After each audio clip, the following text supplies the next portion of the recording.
It's very windy out here. Beautiful little spot.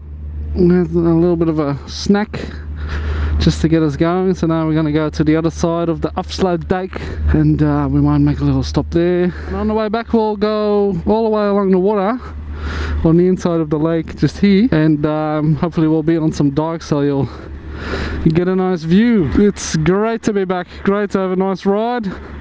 I do miss my own bike a little bit. This bike is good fun too, and I might have to do a little swap with Menna too at some point. I do have to test out the power at some point, don't I?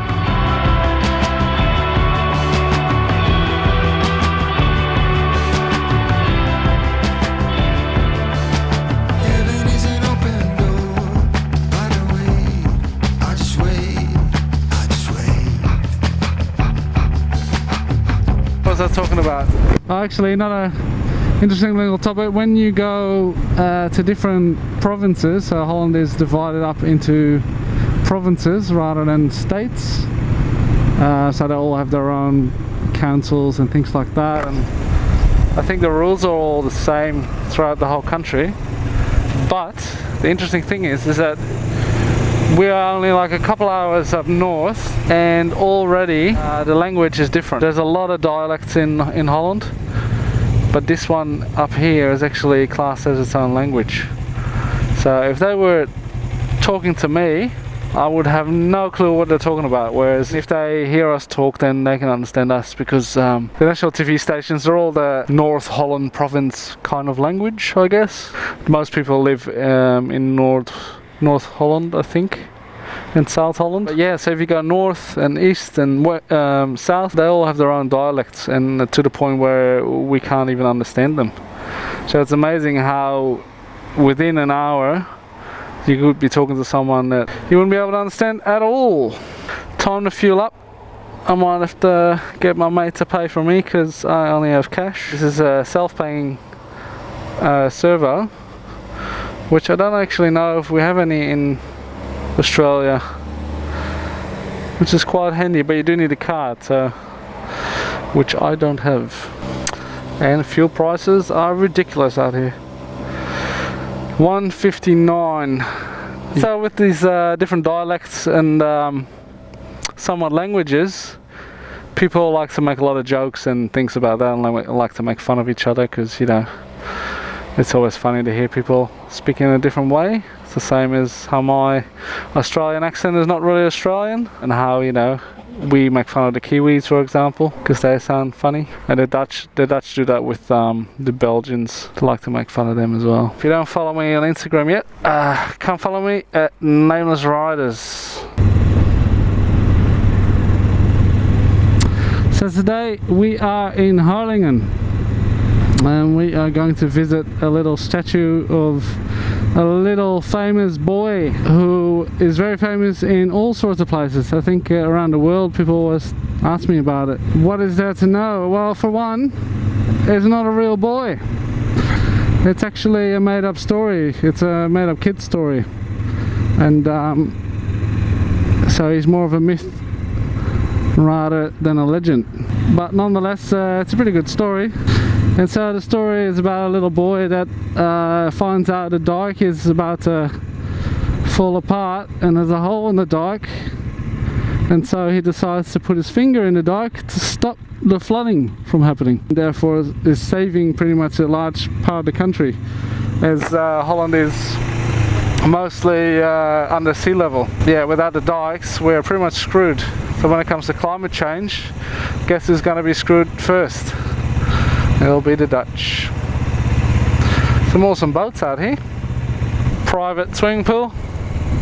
In Harlingen there's a harbour, and they have ferries going to some of the islands here. Holland does actually have a few islands, and they're pretty nice in the summer times. And here we are, the little boy that saved the country. I don't know if that's the one. It doesn't look like it is. Alright, so that little statue wasn't the one. We tried to Google it, but we can't find the location, so we might go for a little stroll, because that's where we just were. but it might be somewhere else. So hopefully it's around here. It's actually a really nice area here. So we thought we might as well make a stop and have a bit of a browse and see what else is out here. Such a beautiful day. We've had a few sort of coldish days the last few days. So it's nice to actually have a nice summer day again. Now that is one expensive boat.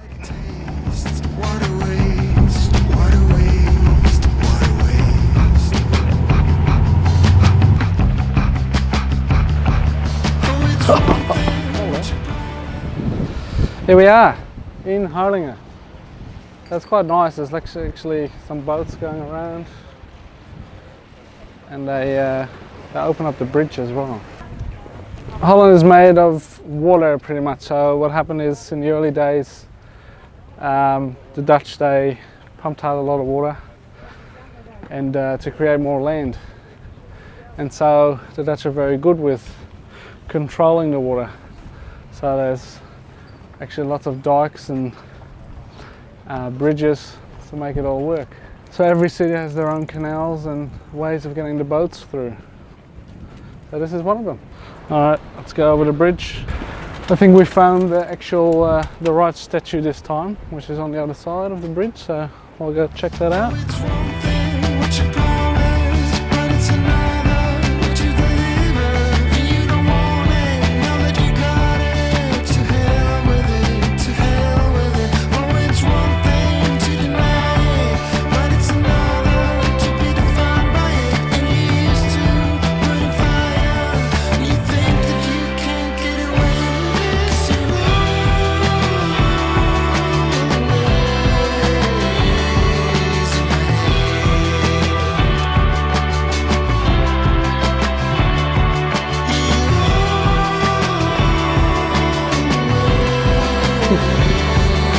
Oh, look at that ship over there. I'm sure GoPro won't be able to pick that up. Might be able to go up there as well. Little lighthouse tower thing. I'm going to get a very strong arm holding this thing the whole time. Selfie time, photo bomb.